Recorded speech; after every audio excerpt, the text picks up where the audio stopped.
नमस्कार मंडळी, स्वागत आहे तुमचं एका नवीन ब्लॉगमध्ये. आज आमच्या गावची यात्रा आहे आणि गावच्या यात्रेसाठी गावाकडे आलेलो आहे 2 दिवस सुट्टी घेऊन. आणि यात्रा राहिली बाजूला तर मयूर शेठ आमचे मित्र घेऊन आले त्यांच्या शेतामध्ये कपाशीची पाहणी करायला. कपाशीला फवारणी वगैरे करायची त्यांना. हे बघा आता कपाशीचं एक महिन्याचंच 1 महिना झाला आहे कपाशी लावून. तर मस्त असं पहिला पाऊस झाल्यानंतर कपाशी खूप चांगली होती. शेतात आल्यावर आहे ना असलं भारी वाटतं ना. आता जसं सह्याद्रीत गेल्यानंतर मन प्रसन्न होतं ना, तसंच गावाकडे आल्यानंतर रानात आलं ना तर थंडगार वारा असतो. हे बघा नारळाचे पानं कसले वाऱ्याने डुलतायत. ही कपाशी आणि ही कपाशी सोबतच लावणी केलेली आहे. आणि डिफरंट बघा. तर मी याचं आन्सर मयूर शेठला विचारलं तर ते म्हणतायत की आम्ही शेतामध्ये जास्त शेणखत घातलेलं होतं, त्यामुळे पोषक मिळालं आहे. रासायनिक खतं वगैरे काही वापरली नव्हती, त्यामुळे शेणखत जास्त टाकल्यामुळे ना जमीन कशी अशी सुपीक होऊन जाते. त्यामुळे शेणखत जास्त यूज केलं पाहिजे असं त्यांचं म्हणणं आहे. आता तुम्हीच बघा इकडे कपाशीला अजून उंची नाही, म्हणजे वेग नाही आहे वाढणीला. आणि यांची मस्त झाली अशी खतरनाक. मित्रांनो हे बघा आंब्याचं झाड आहे. म्हणजे तरी नाही काहीतरी तर 70-80 वर्ष होत आली. तर ह्या आंब्याला अजूनही 700 कैऱ्या निघतात, म्हणजे 700 आंबे.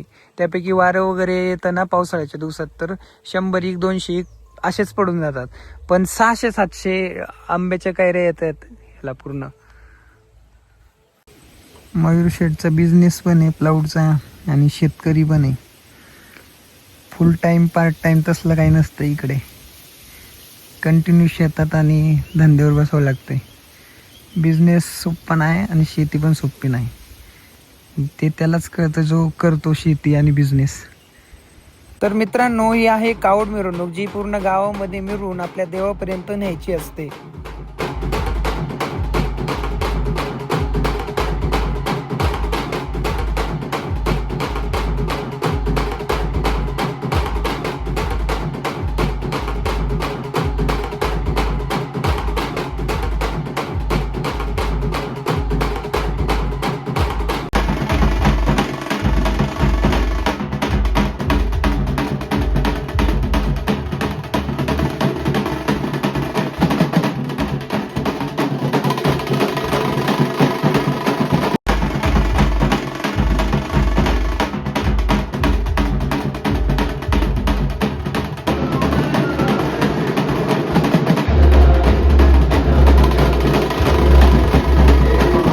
गावची यात्रा आणि जल्लोष नसणार असं कधी होणार का? तर आमच्या गावापेक्षा सगळ्यात जास्त पब्लिक हे दुसऱ्या गावातून आलेलं आहे. तर कशासाठी?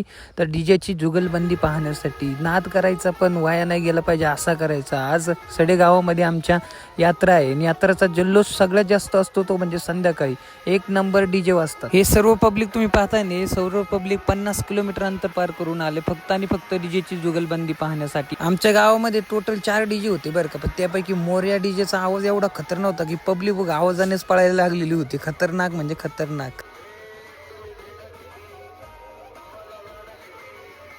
तर मित्रांनो आत्ताच यात्रेवरून आलंय, खूप थकलोय, खूप डान्स केलाय, आता मस्त आराम करायचा. तर तुम्ही तोपर्यंत हा ब्लॉग पूर्ण बघून घ्या. लाईक करा, शेअर करा, सबस्क्राईब करा.